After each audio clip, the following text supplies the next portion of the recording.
Bonjour à tous, la Sud Carp Team va vous présenter notre tout nouveau bateau amorceur. On a craqué l'autre jour quand on l'a vu en démo à Montluçon.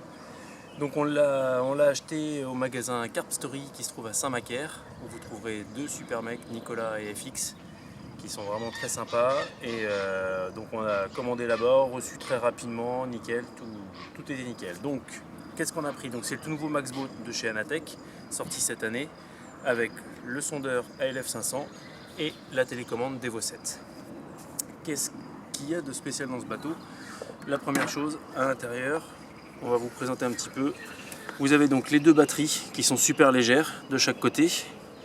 Ici, l'émetteur du sondeur, le jeu de piles, donc il faut 8 piles juste pour l'émetteur du sondeur. Si vous vous posez la question, ça, ce sont les deux tubes qui permettent de graisser les deux moteurs. Et voilà pour ce qui est de l'intérieur. Donc on le referme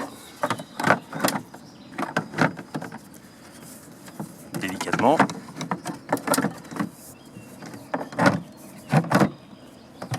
Voilà. Ensuite, à l'avant, ici, vous avez l'antenne du sondeur. Parce que le bateau est équipé et n'a pas d'antenne normalement. La seule antenne que vous voyez, c'est celle du sondeur. Donc si vous n'avez pas de sondeur, vous n'aurez pas d'antenne. Avec le bouton pour allumer le sondeur. À l'arrière, on a quoi?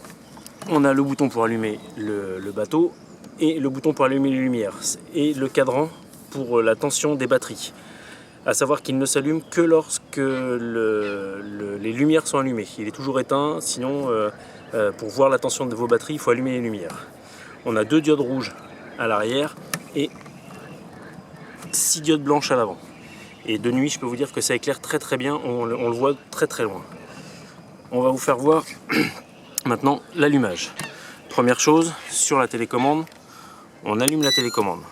Vous l'entendez, elle bip, elle cherche le bateau. On allume le bateau et elle continue à chercher le bateau. Pour que la communication se passe entre les deux, il suffit juste d'abaisser ici et là, les deux, ça y est, communiquent. Le bateau a répondu, bip bip, il a de nouveau la communication avec la télécommande. Donc au-dessus, vous avez les deux compartiments pour emmener 2 lignes. Nous, c'est ce qu'on fait vu qu'on pêche à 6 cannes, on pêche à 2. On emmène 2 lignes à chaque fois. Et pour fermer, c'est tout simple. Vous avez les petits potentiomètres qui permettent d'ouvrir et fermer les trappes progressivement. Même chose de l'autre côté. Voilà. Et on a ce bouton-là et pour le largue-ligne qui est à l'arrière. C'est-à-dire qu'ici, vous voyez, en actionnant ici, on a la petite tige qui permet de vous bloquer votre émerillon de votre plomb. Avec dessous, il y a une petite coupelle aimantée pour mettre l'hameçon. Ça vous permet de larguer la ligne en fait, quand aussi vous voulez que la ligne soit en dehors de l'appât. A savoir que nous, dans chaque compartiment, on arrive à mettre jusqu'à facilement 2 kg, voire plus de billes ou de graines ou peu importe. Et il emmène tout sans aucun problème et très rapidement. Vous allez même voir qu'il vaut mieux qu'il soit chargé le bateau parce qu'à vide, les hélices ont tendance à sortir un petit peu de l'eau. Donc là, tout est allumé. J'allume mon sondeur et maintenant je vais allumer l'écran de la ALF 500.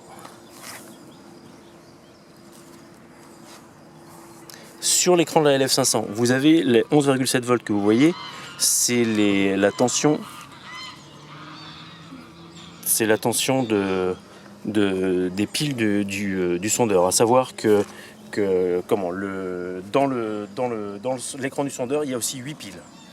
Donc pour le sondeur, il vous faudra 16 piles. Voilà. Une chose importante, quand les batteries sont pleines au départ, au bout de 2-3 charges, elles seront bien pleines, lui va vous indiquer 7,3 volts. Donc là par exemple, voilà. Là, il affiche 7 volts parce qu'on l'a utilisé un peu ce matin. Il va vous afficher 7,3 volts quand elles seront pleines. Et ça va descendre progressivement au fur et à mesure de vos déposes jusqu'à atteindre les 6,6 volts. Et en dessous, je pense que le bateau coupe. Il n'y a plus de communication. Donc il vaut mieux surveiller ça de temps en temps pour ne pas descendre en dessous des 6,6 volts. Donc là maintenant, on le met à l'eau. Et vous allez voir que ça pulse.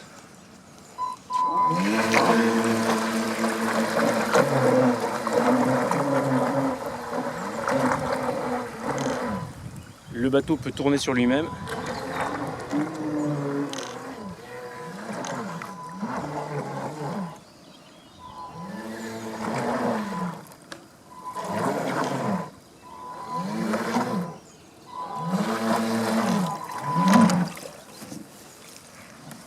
Et voilà, en espérant que ça vous aura servi.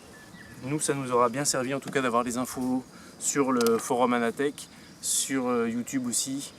Et voilà, et ben, franchement, quitte à prendre un bateau,